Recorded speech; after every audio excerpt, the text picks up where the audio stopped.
Hello and welcome to the Rabyd Atheist. I'm Ed Rabyd, a former pastor turned atheist, now compassionate anti-theist. Welcome to my channel. Feel free to like or dislike the video as you see fit, so feel free to hit those buttons. Feel free to comment below, and I would appreciate it if you would subscribe to the channel and hit your notification bell for more content as it is released. You're also free to share my videos as much as you like. The purpose of this channel is educational in regards to atheist and deconversion issues and any issue related to those issues. Today I want to continue on my series on helping the apologists, and we're going this time to the teleological argument. This is kind of my series where I lay out many of the arguments for the existence of God and show why I don't believe them, and then also list off several other things about them that maybe the apologists could do to fix them. Now, the teleological argument is probably more popularly known as the Watchmaker argument because William Paley, who created the argument way back in the day, he was the one who called it that. He used the pocket watch analogy. And basically, he tells the story of a watch. You walking along, you find a watch on the ground, a pocket watch walking on the ground, and you pick it up. One of those old-fashioned ones, the round ones, that you twist and make good. And he looks at it. He said, you would automatically think that that watch has a designer because it's complex compared to the nature around it. Okay, so he says, well, you then infer that there's a designer. Well, the universe is also complex, so therefore the universe also has a designer. So basically it's an analogy that goes something like this. The watch is complex, the watch had a designer. The universe is complex, therefore the universe has a designer. And that's kind of the way the argument works. This argument used to be one of my favorites. In fact, it was probably the last one to really die, actually, because I still felt it had some validity. And you're going to see why here at the end of it. But even now, though, I really it's getting less and less powerful because of human action, basically. Because the real problem right away that kind of kills the argument is you realize very quickly that this is possibly, very likely, well, probably is a false analogy. Because what you're basically doing is you're taking something that you see in one thing and seeing it in another and making that correlation. Well, that doesn't necessarily follow. The problem is a false analogy because I could say also that the watch was created in the 15th century. Therefore, the watch is, therefore the watch had is from that century. Okay, and then I could turn around, well, then the universe was also created in that century. So the universe was also created in the 15th century. I don't think anybody really buys that one. The watches, the first pocket watch designer was a guy named Peter Heinlein. It sounds very German. And so therefore I could say, well, the universe was designed by Peter Heinlein.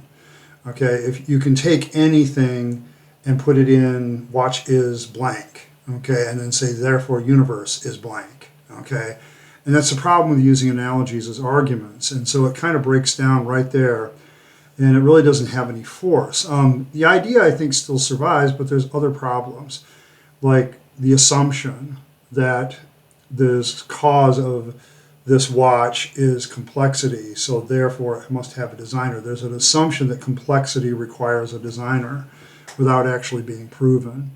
It also, from my perspective, ignores the fact that some things are caused by non-agency causes. You don't need an agency. Okay, the real flaw here is that there's an agent, somebody that acts and does something in order to make these things happen. But it ignores the fact that we've discovered a lot of non-agency causes. I mean, back in the day, the early gods were, the gods like Zeus and Thor.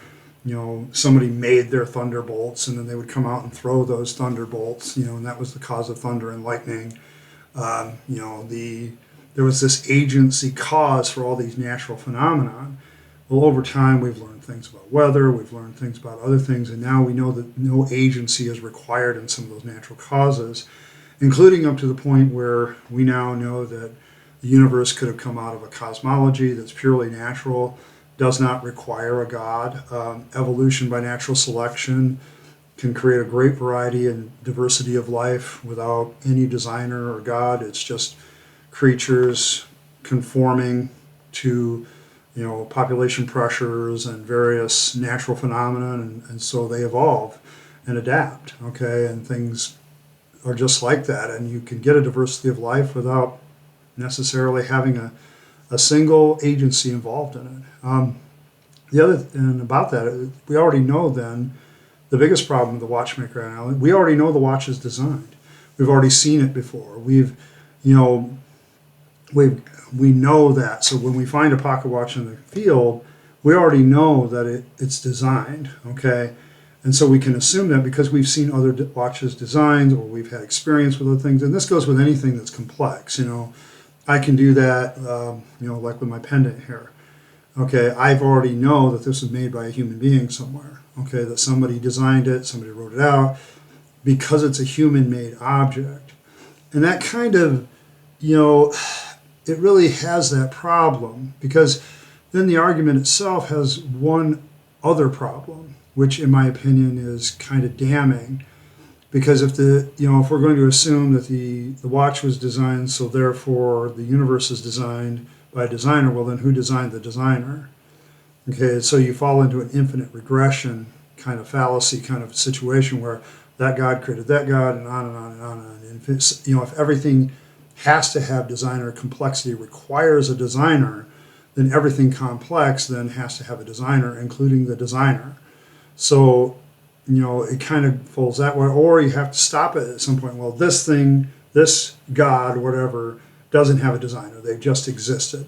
Okay, so that's kind of special pleading. How do we know that? Don't know. We just have to have it without any evidence. That's the biggest problem with a lot of this stuff, is there's no evidence for it, and there's a lot of evidence for non-agency development of things. And that was one of the things as a theist I ran into constantly. I remember, hearing people, make the pat arguments about, it's just the theory of evolution. It's just a theory. It's like, dude, even I know as a Christian that that's not what we're talking about, okay? There's different definitions of theory. English is a complex language, I believe in the theory of gravity, I believe in the atomic theory. Those are both theories too, and they happen to work. And evolution actually in some ways is more supported than they are. So, you can't get away from the fact that it doesn't necessarily require an agency to create diversity, create things that are complex.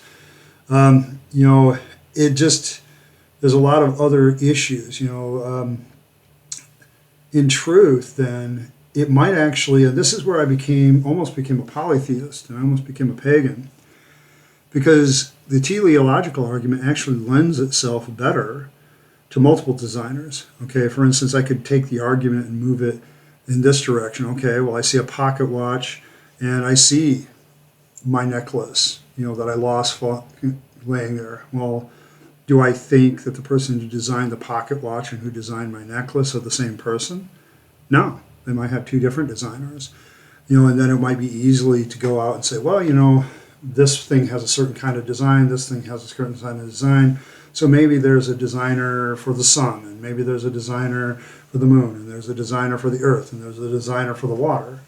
Okay, and you could really take this in a polytheistic direction, and nobody really can stop you, because it's just as valid assumption. In fact, it has less problems, because in a certain sense, well, that would explain why some things don't necessarily always work well together. Okay, because these different designers design things on their own, and when they put them together, they their designs and what they're designed to do don't fit. Okay, and that would actually make more sense if it's a polytheistic situation, because you can look around at some of the faulty design that we have. Human bodies aren't perfect. Okay, they're a great example of evolution by natural selection, because there's several parts of our bodies that would work better. Vestigial organs doesn't mean that they didn't have a purpose before, but now their purpose is shrunk or become reduced, or become meaningless altogether, and so they're not necessary anymore. Okay, and so you can see where, the design isn't that great, but part of it would be better explained by a polytheistic system where you had multiple designers designing different things, or working in a committee, or each person had their own responsibility, and then it didn't quite mesh the way they had hoped. Also, this watchmaker analogy, well, the watch wasn't created out of nothing. Okay, there's kind of an assumption that, oh, pocket watch just there, universe just there. No, there's something to be created out of it. This kind of leads to the other issue. Doesn't this argument kind of assume that nature takes on two roles? Okay, because the first role it takes on, well, you can compare the pocket watch to the nature around it, and it's complex, and this is simple. Okay, well, okay, then you're going to turn around and say nature is complex, so therefore it has a designer. Which is it? Is nature simple or is it complex? Okay, because it kind of assumes, we know something's designed because we can compare it to something that's undesigned, okay, like nature, okay, or things like that. And so we can say, oh, yeah, we can see that somebody intelligent made this compared to somebody who didn't do that. And that's kind of the real issue. You can see this whole thing has a packle of issues. I don't have to explain all of them perfectly. And finally, there's the Christopher Hitchens objection of even if this analogy is true and even if it works, you still have all your work ahead of you because this doesn't prove your particular designer that you think is real. Okay, it just points to a designer or a design team. Okay, so which system is true, which one is valid, still isn't proven. Is it monotheistic? Is it polytheistic? Polytheism actually fits better. So my point is this watchmaker analogy kind of breaks down right away because it's an analogy that can be used a lot of different ways, and it just doesn't fit. And so you kind of have a whole bunch of other things like how do you know complexity requires a designer?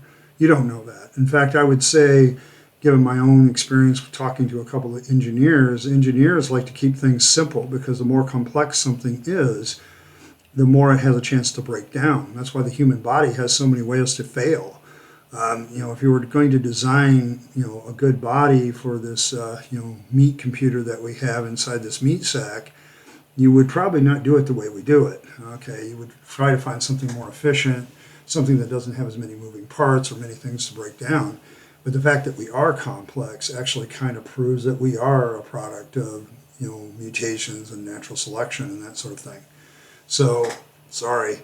From a certain standpoint, this kind of led me to polytheism, but the more I studied it, it kind of led me to deism, and then deism kind of led me to atheism, because from my perspective, deism is just atheism with extra steps.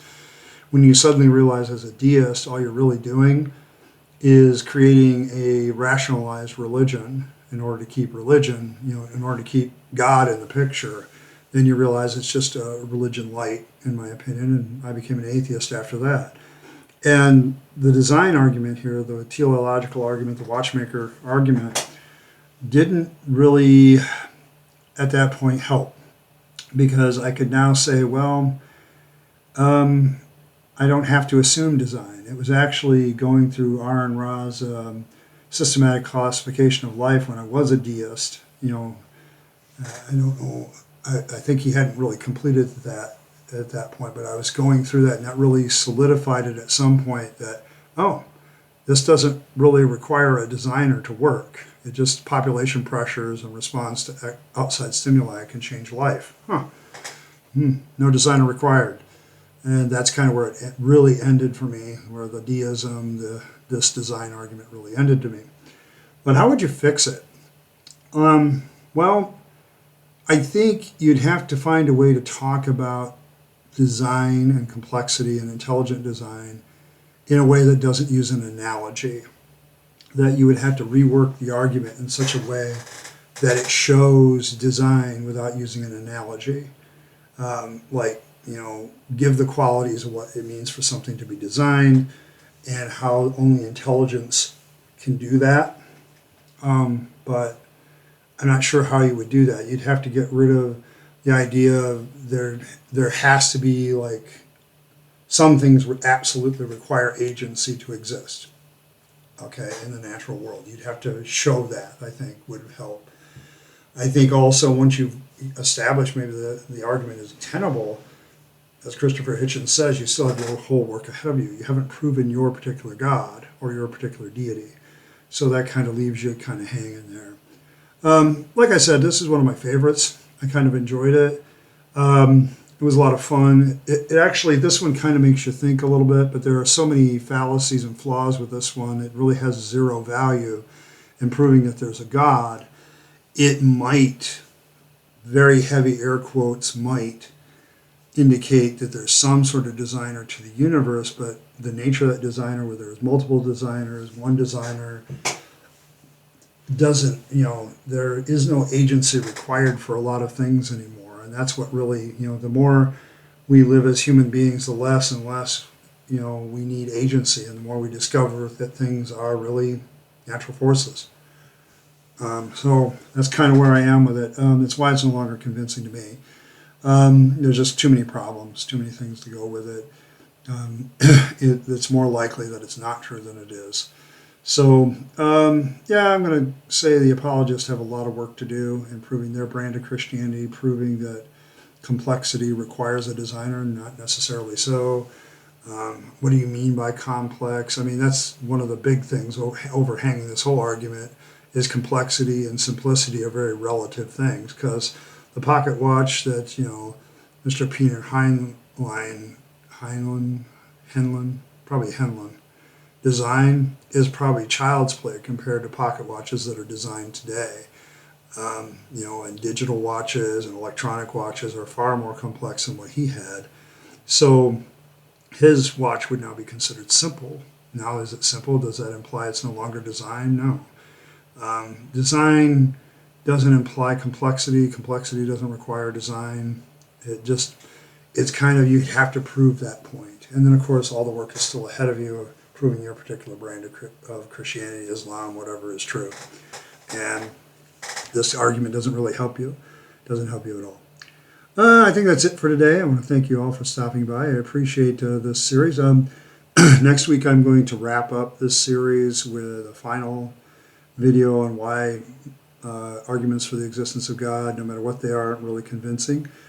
And then I want to start a series after that of arguments for the non-existence of God. As I've said many times before, I'm not a 7.0 atheist where I say there is no God. I don't think it, ultimately atheist is either one. I mean, you can say there is no God and you can say I don't have sufficient evidence and you're still an atheist. But is there justification to moving to 7.0, to moving from where I am, which is 6.9, which is, one, it's funny, two, I'm that way because I say, I haven't really see any more sufficient evidence for the existence of God, and I do not believe that I will ever be shown any. That's how far I am on the stage without being in the there is no God category. So, that's where I am. Well, I want to know, is there any good reason why I shouldn't take the plunge to 7.0? Is there arguments for the non-existence of God that have a lot better validity than the ones that we've dealt with for the existence of God? I guess we'll have to take a look, and that's what I want to look at next. So if you have any suggestions for those, put them in the comments. Always appreciate it. Thank you for stopping by. Like, share, subscribe, do the things that you guys do. The channel is almost to 3,000 watch hours. Very close. I checked it earlier today. It was like 29, 75. So we got like 25 watch hours to go, and then we'll have memberships and super chat and all that stuff. So that'll be active, and I'll be getting that going over the coming days, hopefully very soon. And then it's just another 1,000 watch hours to climb to that place of getting YouTube ad revenue. Until then, you guys are doing great. Thank you, every one of you. Every like, share, subscribe helps. Comment below. Do the things that you do. Always remember, you only have one life, so live it well. Don't waste it on being a person who is religious or believes in God. Focus all your attention on living your best life and moving forward with it, because in that you're going to find true fulfillment. There's a great deal of cost to being religious, and always remember that. So thank you for stopping by, and I appreciate you, and I'll catch you next time.